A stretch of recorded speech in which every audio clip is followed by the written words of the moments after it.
University के लड़कों को दिन भर अपना दिमाग चटाने के बाद डॉक्टर फिरोज ने दोपहर को दरिया में कश्ती पर सैर करने का इरादा किया।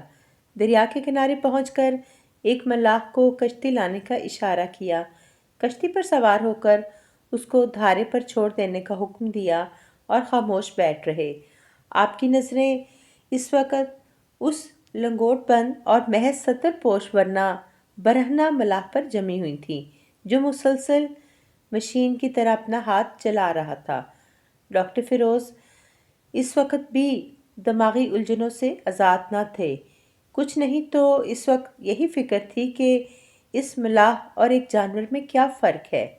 इस बेचारे को ये भी नहीं मालूम कि इंसान की तारीफ़ क्या है और इंसानियत के हकूक़ क्या हैं। इसकी ज़िंदगी का मकसद सवाए इसके और कुछ नहीं कि इसी तरह जफाकशी करे और जानवरों की तरह अपना पेट भरे।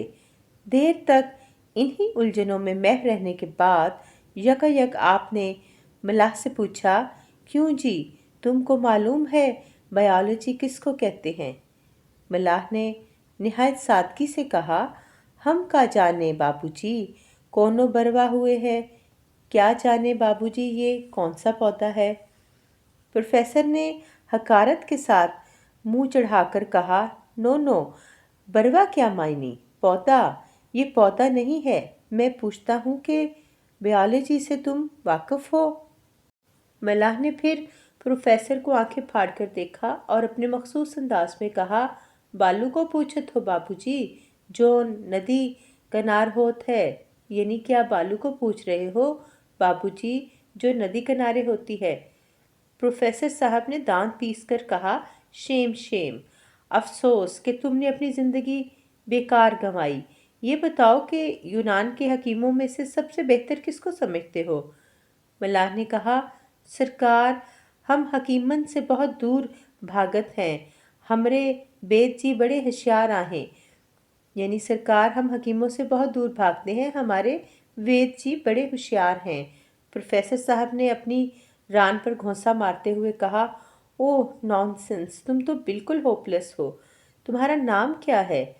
मलाह ने कहा, मदारी सरकार। प्रोफेसर ने कहा, तुम्हारे बाप का नाम? मलाह ने कहा, बाप तो कजा कर गया बाबूजी। यानी बाप तो कज़ा कर गया बाबूजी। प्रोफेसर साहब ने कहा, यानी मर गया। जब जिंदा था तो उसका नाम क्या था?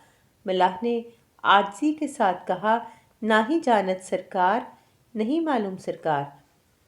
प्रोफेसर साहब ने अपने दांतों के नीचे उंगली दबाकर देर तक चेक चेक करने के बाद कहा, अफसोस, ऐसे इंसान भी हैं जो अपने बाप का नाम तक नहीं जानते। प्रोफेसर साहब देर तक मलाह की जहालत पर अफसोस फरमाते रहे। आखिरकार उन्होंने कहा, अच्छा ये बताओ कि तुम दुनिया का कौन सा इल्म जानते हो?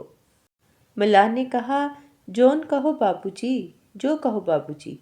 प्रोफेसर साहब ने कहा, क्या बकते हो?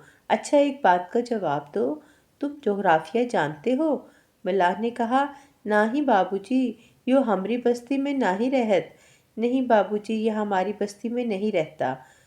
प्रोफेसर साहब ने कहा, हश, तुम तारीख जानते हो? मलाह ने कहा, हाँ बाबूजी, आज फागन के जानू 8 तारीख है। हाँ बाबूजी, फागन की समझो कि 8 तारीख है। प्रोफेसर साहब कटकटा कर रह गए और तय कर लिया कि अब इससे कोई सवाल न करेंगे। यकायक मलाह ने निहायत घबराई हुई आवाज़ में कहा, बाबूजी, नाव भंवर में फंस गई हो। बाबूजी, नाव भंवर में फंस गई है। प्रोफेसर ने लापरवाही से कहा, तो फिर मैं क्या करूं? मलाह ने कहा, कुछ नहीं बाबूजी, यो बताओ कि तैरना जानत हो ना? कुछ नहीं बाबूजी, ये बताओ कि तैरना जानते हो ना? प्रोफेसर साहब ने कहा, मैं भी क्या तेरी तरह कोई जाहल मलाह हूँ कि तैरना जानूं? मलाह ने तशवीश अंगेज अंदाज में कहा, तुम बाबूजी फिर का हो ये ना? तो अब जानो बचत नहीं। बाबूजी फिर क्या होगा? ये समझ लो कि नाव तो अब नहीं बचेगी। अब तो प्रोफेसर साहब के हाथों के तोते उड़ गए। घबरा कर बोले, अरे भाई, किसी तरह इस मौत के मुंह से निकालो। تم ایک ہوشیار ملاح معلوم ہوتے ہو۔ ملاح نے امکانی کوشش کرتے ہوئے کہا، بابو جی تم تیرنا جانت نہیں، نیا تو اب جات ہے۔ بابو جی تم تیرنا جانتے نہیں، ناؤ تو اب جا رہی ہے۔ پروفیسر صاحب نے ناؤ کو بھنور میں چکر کاٹتے ہوئے دیکھ کر آنکھیں بند کر لیں اور لگے ان دعاؤں کو پڑھنے جو بچپن میں کبھی پڑھی تھیں اور اس وقت بڑی مشکل سے یاد آ رہی تھیں۔ کبھی خدا کو یاد کرتے اور کبھی ناخدا کی خوشامد کرتے۔ مداری امکانی جدوجہد کر رہا تھا کہ کشتی کو بھنور سے نکالے، مگر اس کے ہاتھ پیر شل ہوئے جاتے تھے۔ اس کو پروفیسر صاحب کا چاہے خیال نہ ہو، مگر ناؤ تو اس کی روزی کا ٹھیکرا تھی۔ گرداب نے ناؤ کو ایک لٹو کی طرح نچانا شروع کر دیا۔ پانی کشتی کے اندر آنے لگا اور اب پروفیسر صاحب نے صبر و سکون کے ساتھ مرنے کا ارادہ کر لیا۔ البتہ کبھی کبھی ایک چیخ کے ساتھ اے بھیا مداری کا نعرہ بلند کر دیتے تھے۔ آخر کار مداری نے کشتی کے اوپر سے ایک جست لگائی اور پروفیسر صاحب سے چیخ کر کہا، پھاند پڑو بابو جی، کود جاؤ بابو جی۔ پروفیسر نے بھی ایک ڈبکی کھائی اور دیکھتے ہی دیکھتے ناؤ موجوں میں گم ہو گئی۔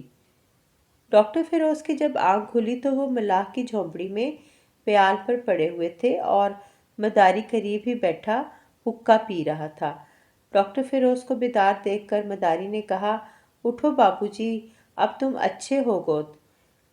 ڈاکٹر فیروز نے کہا، اچھا ہونا یا نہ ہونا تو دوسری بات ہے، یہ بتاؤ کہ زندہ بھی ہیں یا نہیں؟ مداری نے کہا، بابو جی تمری طرح ہم پڑھے لکھے ہوت تو آج ہم دونوں گومتی میاں کی بھینٹ بن کر رہ گوت۔ بابو جی ہمارا علم بھی کام آگوا۔ بابو جی تمہاری طرح ہم بھی پڑھے لکھے ہوتے تو ہم دونوں آج گھومتی کی نظر ہو جاتے۔ بابو جی ہمارا علم بھی کام آ ہی گیا۔ ڈاکٹر فیروز نے ندامت سے گردن جھکا لی، گویا وہ جاہل مطلق ہیں اور ملاح کوئی بحر العلوم۔ پھر ڈاکٹر فیروز نے ملاح کو دوسری کشتی بنوا دی اور اب وہ اسی جاہل ملاح کے نہایت عقیدت کش شاگرد ہیں اور پیراکی سیکھ رہے ہیں۔